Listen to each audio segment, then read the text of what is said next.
हमने एक नई सीरीज स्टार्ट करी है जिसका नाम है forgotten tragedies of the world, जिसमें हम बात करेंगे उन कहानियों के बारे में जो भूली जा चुकी हैं पूरी दुनिया भर में। इसकी पहली वीडियो में हमने समझा नेले मैस्करे के बारे में जो असम में हुआ था। इस वीडियो में हम समझेंगे बांग्लादेश के राना प्लाजा कोलैप्स के बारे में। अगर आपने पहली वीडियो नहीं देखी है तो प्लीज उसे जाकर जरूर देखिए। तो चलिए शुरू करते हैं इस वीडियो को। Bangladesh has one of the largest garment industries in the world and it's notorious. Last fall there was a deadly fire at a factory that produced clothes for 24 अप्रैल 2013 सावर बांग्लादेश। सिर्फ एक बिल्डिंग का गिरना नहीं बल्कि एक सिस्टम का गिरना था। एक सिस्टम जो मजदूरों की जिंदगी की परवाह नहीं करता, सिर्फ प्रॉफिट देखता है अपना।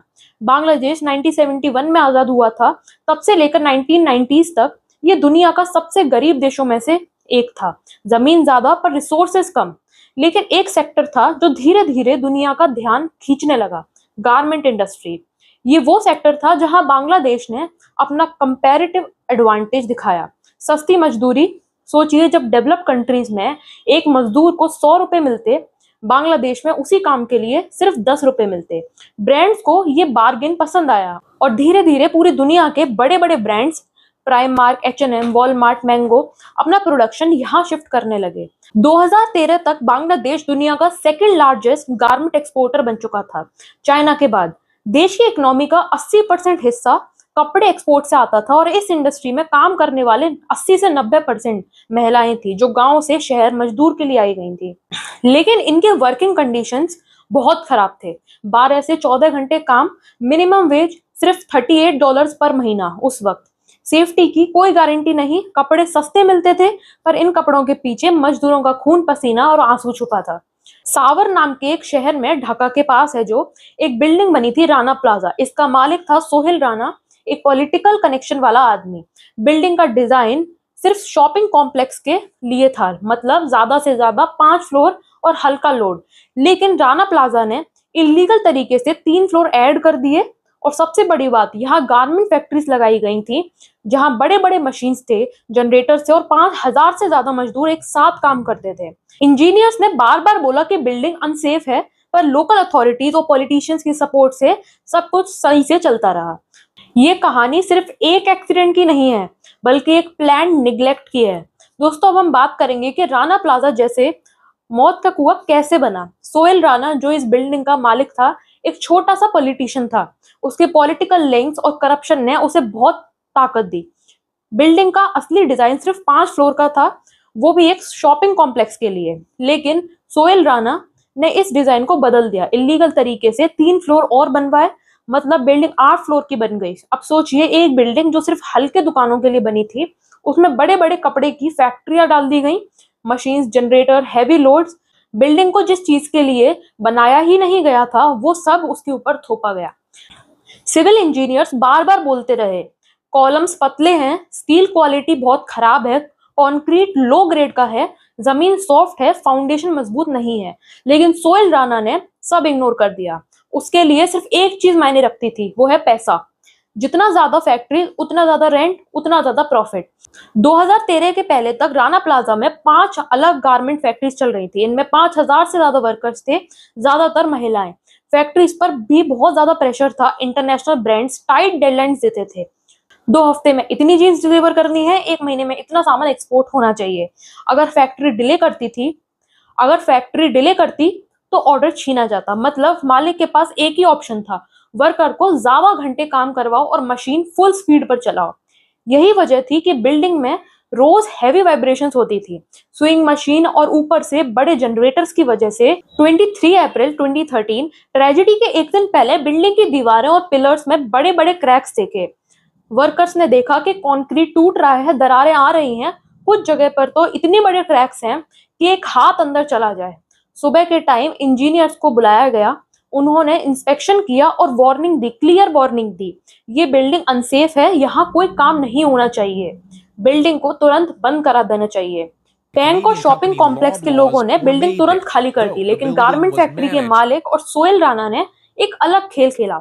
जब मजदूरों ने अगले दिन काम पर आने से मना किया तो उन्होंने धमकाया और कहा गया, अगर तुम काम पर नहीं आए तुम्हारी सैलरी नहीं दी जाएगी। नौकरी छोड़नी हो तो छोड़ो, लेकिन काम करना पड़ेगा। सोहेल राणा खुद मीडिया के सामने आए और बोला, बिल्डिंग सेफ है, डरने की कोई बात नहीं है। और 24 अप्रैल की सुबह जब मजदूर अपने घर से निकले, उन्हें पता था कि बिल्डिंग अनसेफ है, लेकिन मजबूरी इतनी थी कि उन्होंने अपना जान का रिस्क उठाया, क्योंकि उन्हें रोजगार चाहिए था। कोई भी इमेजिन नहीं कर रहा था कि अगले कुछ घंटों में वो बिल्डिंग एक कब्रिस्तान बनने वाली है। 2013 सवर बांग्लादेश, सुबह 8 बजे से ही राना प्लाजा के आसपास भीड़ लगने लगी। 5 गारमेंट फैक्ट्री के मजदूर अपने अटेंडेंस लगाने के लिए आए। बहुत सारे वर्कर्स जो अंदर जाने से डर रहे थे, क्योंकि उन्हें पता था कि उसमें बहुत सारे क्रैक्स हैं और वो अनसेफ है। उनके घर वाले भी कह रहे थे आज मत जाओ, बिल्डिंग टूट सकती है, लेकिन मजबूरी थी, सैलरी का प्रेशर था, फैक्ट्री के अंदर धमकी दी गई थी फैक्ट्री के मालिक के द्वारा, इसलिए 5,000 से ज्यादा वर्कर्स उस सुबह बिल्डिंग के अंदर घुस गए। सोहेल राणा और फैक्ट्री के मालिक ने उन्हें रीअश्योर किया, कहा कि सब सेफ है, क्रैक सिर्फ प्लास्टर में था, आज काम कर लो। काम शुरू हुआ, स्विंग मशीन चलने लगी, जनरेटर्स घूमने लगे और बिल्डिंग के अंदर वाइब्रेशन बढ़ने लगी। तो सुबह 8:45 के आसपास लोगों ने महसूस किया कि बिल्डिंग हिल रही है। मशीन चलने पर ग्राउंड में वाइब्रेशन आ रही थी। 5th और 6th फ्लोर के कुछ मजदूर चिल्लाने लगे कि वॉल्स क्रैक हो रही हैं।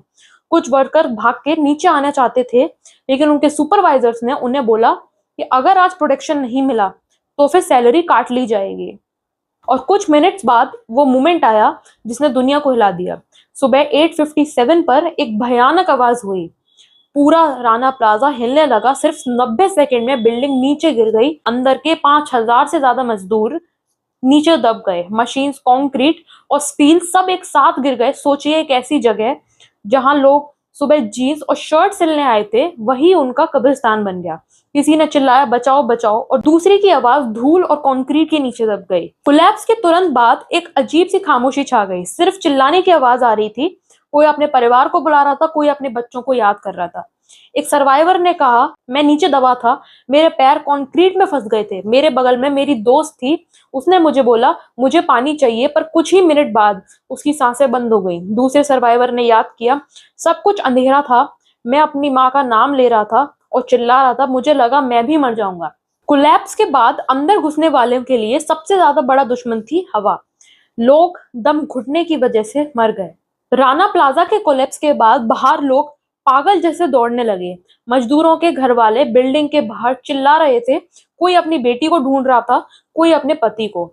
बाहर से देखा जा सकता था कि कुछ लोग टूटे हुए पिलर्स और दरारों के बीच अटके हुए थे, मदद के लिए चिल्ला रहे थे, हाथ मांग रहे थे मदद का। कुछ लोकल लोग बिना सोचे समझे अंदर घुस गए, अपने हाथ से पत्थर हटाने लगे, अपने कपड़ों से डस्ट साफ करने लगे। लेकिन कोलैप्स इतना बड़ा था कि प्रोफेशनल हेल्प के बिना रेस्क्यू मुश्किल था। फायर ब्रिगेड और आर्मी को बुलाया गया, लेकिन उन्हें आने में वक्त लगा। कुछ घंटों बाद बांग्लादेश की आर्मी, रैपिड एक्शन बटालियन और फायर सर्विसेज टीम साइट पर पहुंची। उन्होंने एक सिस्टमैटिक ऑपरेशन शुरू किया। सबसे पहले एक कमांड सेंटर बनाया गया, बुलडोजर्स और क्रेन मंगाए गए। लेकिन सबसे बड़ी दिक्कत ये थी कि अगर बुलडोजर से रबल उठाया जाता तो अंदर बचे सर्वाइवर भी मर जाते।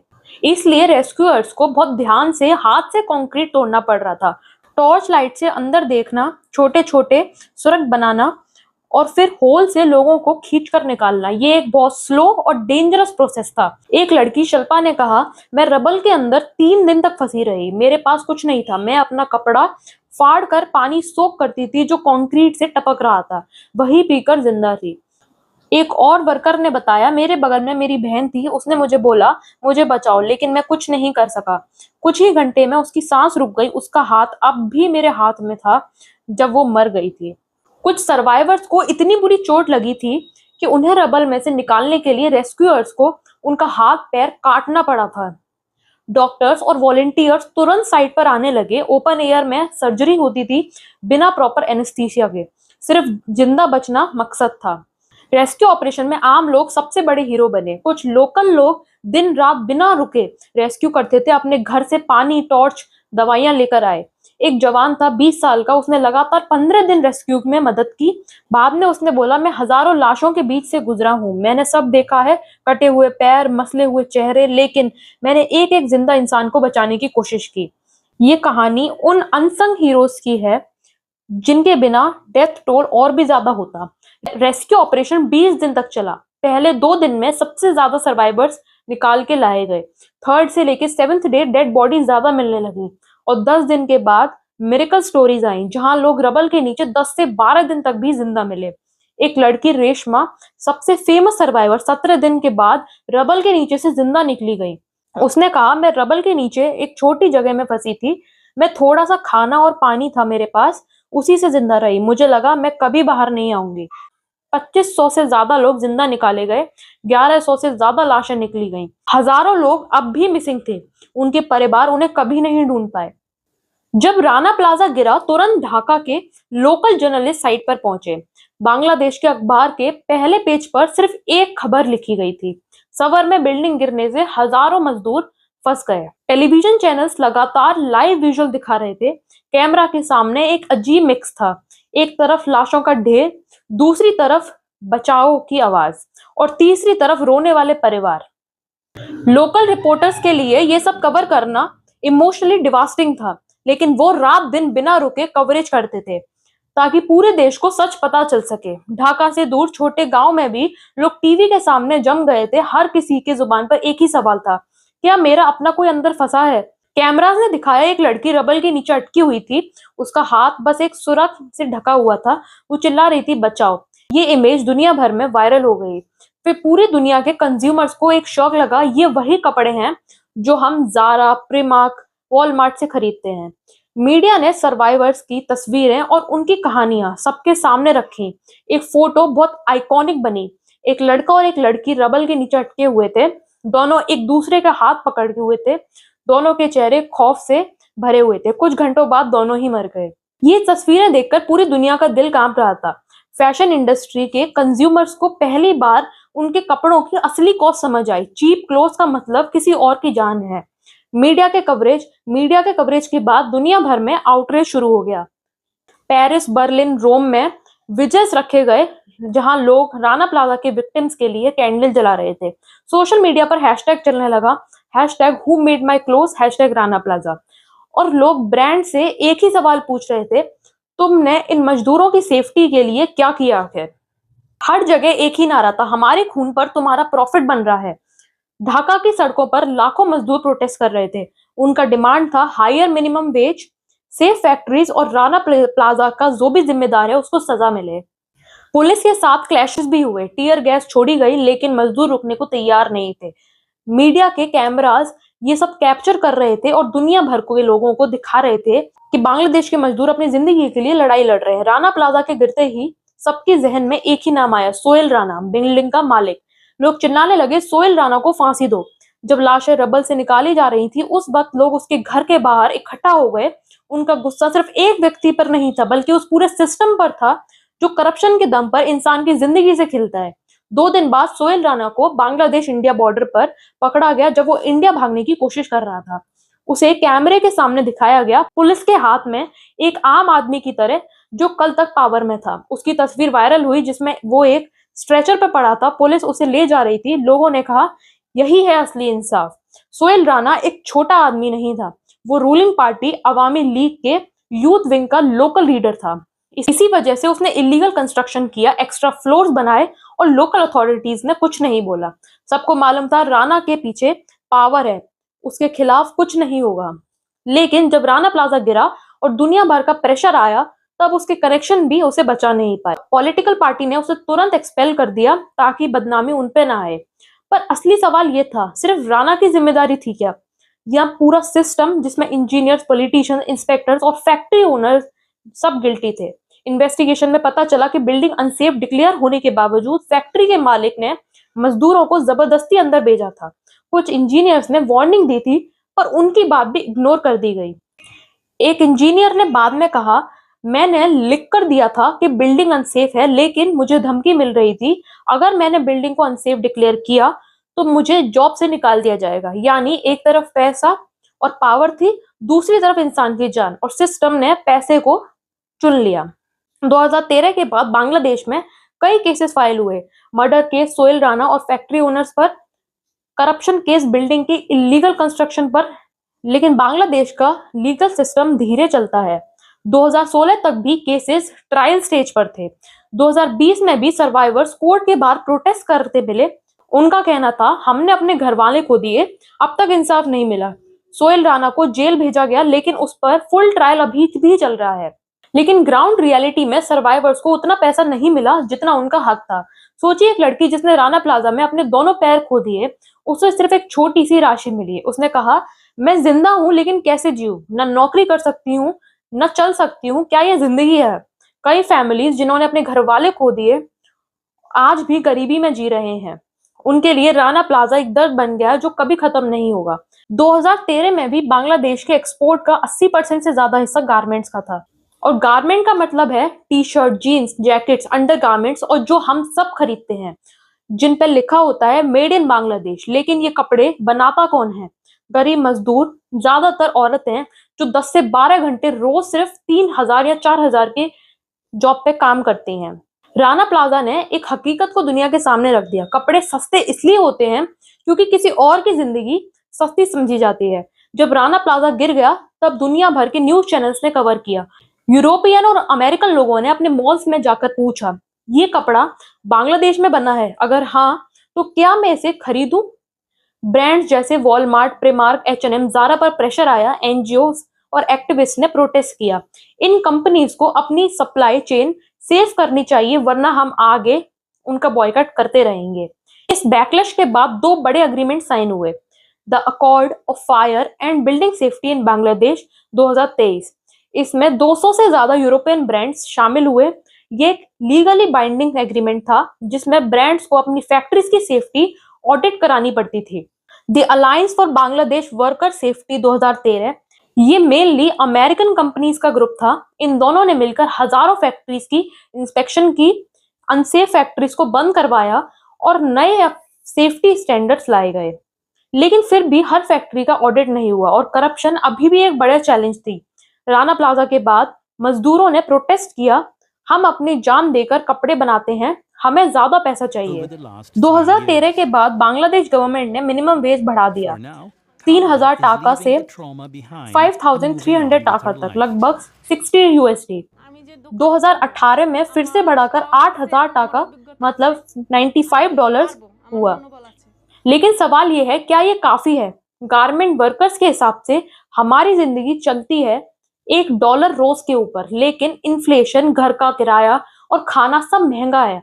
$95 एक महीने में काफी नहीं है। राइट्स ग्रुप ने कहा, वेज काफी नहीं है, लेकिन कम से कम राणा प्लाजा ने इस इश्यू को दुनिया भर में उठाया। राणा प्लाजा के बचे हुए लोग, सर्वाइवर्स की जिंदगी सबसे मुश्किल बन गई। कुछ लोगों के पैर कट गए, कुछ लोग अंधे हो गए, कुछ ने अपने हाथ खो दिए और उनकी नौकरी भी चली गई, क्योंकि गारमेंट फैक्ट्री को एक सेहतमंद बॉडी चाहिए थी जो 10 घंटे सिलाई कर सके। एक सर्वाइवर ने कहा, मैंने अपने हाथ खो दिए, अब मैं अपने बच्चों को कैसे खिलाऊं? एनजीओज ने थोड़ा बहुत हेल्प की, आर्टिफिशियल लिम्स दिए, काउंसलिंग दी, लेकिन सोसाइटी ने उन्हें बोझ समझने लगी। इस वजह से राणा प्लाजा एक और डीपर ट्रेजेडी बन गया। सिर्फ बिल्डिंग नहीं, बल्कि इंसानों का फ्यूचर भी गिर गया। राणा प्लाजा ने एक नई बात समझाई, कंज्यूमर को भी जिम्मेदार बनाया। आज जब कोई एक्टिविस्ट कहता है fast fashion is equal to human exploitation, तो उसके पीछे राणा प्लाजा का दर्द छुपा होता है।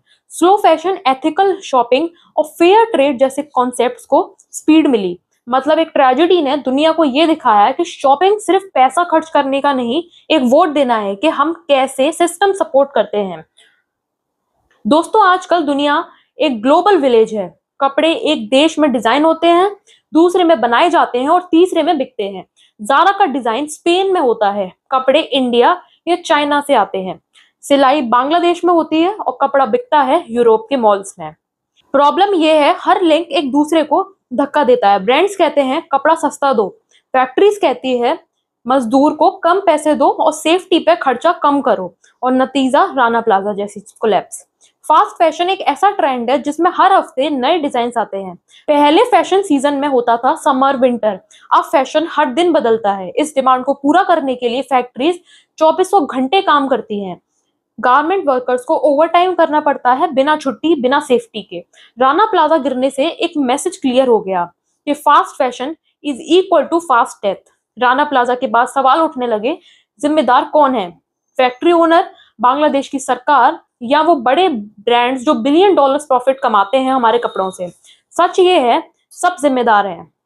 ब्रांड्स जैसे प्रिमार्क, वॉलमार्ट, मैंगो, बेनेटन और H&M को अपनी सप्लाई चेन की सेफ्टी चेक करनी थी, लेकिन उन्होंने सिर्फ प्राइस और स्पीड पे ध्यान दिया, मजदूर की जिंदगी पे नहीं।